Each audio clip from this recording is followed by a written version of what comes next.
बच्चों, आज की कक्षा हिंदी इलेक्टिव की कक्षा है। आज हम एक बार फिर ममता कालिया द्वारा रचित पाठ दूसरा देवदास के शेष भाग का अध्ययन करेंगे। पाठ के अंदर कथा चल रही थी। कथा नायक संभव और एक अजनबी लड़की के बीच की मुलाकात की, जो संजोगवश पूजा करते हुए एक दूसरे के बिल्कुल बगल में खड़े हो गए थे। उसी लड़की को ढूंढता हुआ संभव हरिद्वार के अनदेखी गलियों में विचरण करता है, परंतु वह लड़की उसे वहाँ कहीं भी दिखाई नहीं देती है और हार कर थके हुए कदमों से वह अपनी नानी के घर लौट जाता है। नानी ने द्वार खोलते हुए कहा, कहाँ रह गए थे लल्ला? मैं तो जी में बड़ा काँप रही थी। तुझे तो तैरना भी ना आवे। कहीं पैर फिसल जाता तो मैं तेरी माँ को कौन मुंह दिखाती। नायक घर देर से पहुंचा है। चूंकि संभव को तैरना नहीं आता है, इसलिए उसकी माँ यानी नानी इस बात से डर रही है कि कहीं उसका पैर फिसल गया तो वह अपनी बेटी को क्या मुंह दिखाएगी। संभव कुछ नहीं बोला। थैला तख्त पर पटक पैर धोने नल के पास चला गया। नानी बोली, ब्यालू कर ले, यानी भोजन कर ले। संभव फिर भी नहीं बोला। नानी की आदत थी एक बात को कई बार कहती।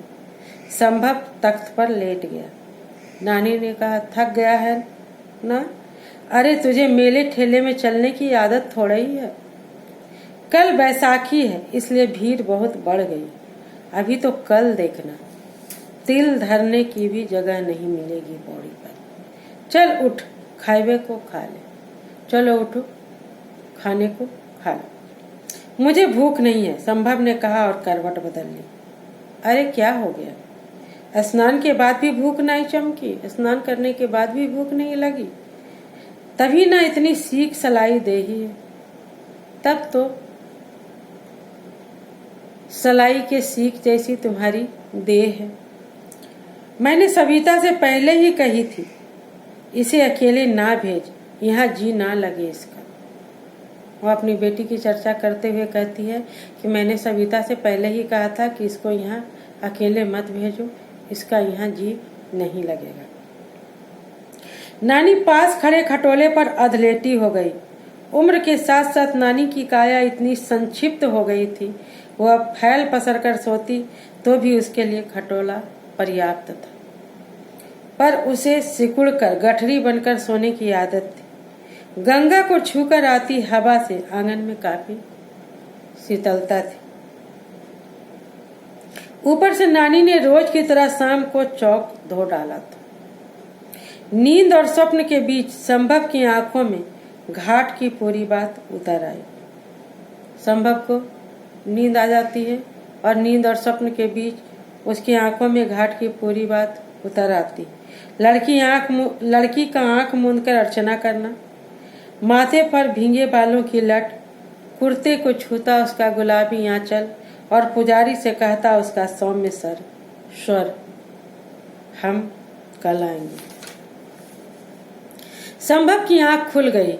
यह तो वह भूल ही गया था, लड़की ने कल वहां आने का वचन दिया था। संभव आशा और उत्साह से उठ बैठा।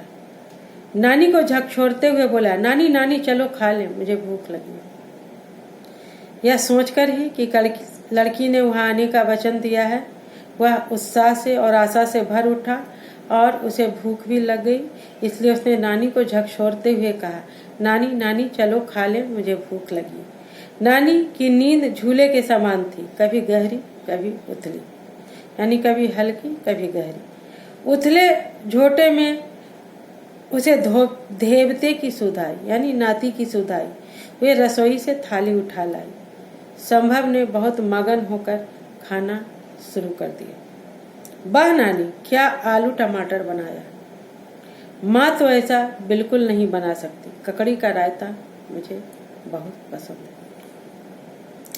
खाते खाते संभव को याद आया, आसिर बच्चन की दुर्घटना तो बाद में घटी थी। वह कौर हाथ में लिए बैठा रह गया। उसकी आंखों के बीच आगे कुछ घंटे पहले का सारा दृश्य घूम गया। खाते खाते संभव को क्या याद आया कि आशीर्वचन वाली जो दुर्घटना थी वो तो बाद में घटी। उसकी आंखों में के बीच आगे के कुछ घंटे पहले का सारा दृश्य घूम गया। पुजारी का वह मंत्रोच्चारण जैसा पवित्र उद्गार, सुखी रहो, फूलो फलो, मानो सारे मनोरथ पूर्ण। जब भी आओ साथ ही आना। लड़की का चिहुकना, छिटक कर दूर खड़े होना, घबराहट में चप्पल ठीक से ना पहन पाना और आगे बढ़ जाना। संभव ने विचलित स्वर में कहा, मुझे भूख ना आई, मैं तो यूं ही उठ बैठा था। ये सब सोचकर संभव फिर विचलित हो गया और फिर कहता है, मुझे भूख नहीं है, मैं तो यूं ही उठ बैठा था। सारी रात संभव की आंखों में शाम मंडराती रही।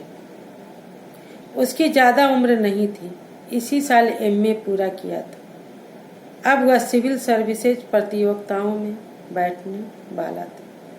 माता पिता का ख्याल था वह हरिद्वार जाकर गंगा जी के दर्शन कर ले तो बेखटके सिविल सेवा में चुन लिया जाएगा। माता पिता का ऐसा मानना था कि हरिद्वार जाकर अगर वह गंगा जी के दर्शन कर ले तो वह आसानी से सिविल सेवा में चुन लिया जाएगा।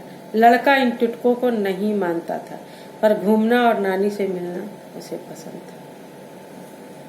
अभी तक उसके जीवन में कोई लड़की किसी अहम भूमिका में नहीं आई थी। अहम मतलब महत्वपूर्ण। लड़कियां या तो क्लास में बाईं तरफ की बेंचों पर बैठने वाली एक कतार थी या फिर ताई चाची की लड़कियां जिनके साथ खेलते खाते हुए बड़ा हुआ। इस तरह बिल्कुल अकेली अनजान जगह पर एक अनाम लड़की का सद स्नात दशा में आना, यानी नहाने के बाद गीले कपड़े में आना, पुजारी का गलत समझना, आशीर्वाद देना, लड़की का घबराना और चल देना, सब मिलाकर एक नई निराली अनुभूति थी जिसमें उसे कुछ सुख और ज्यादा बेचैनी लग रही थी।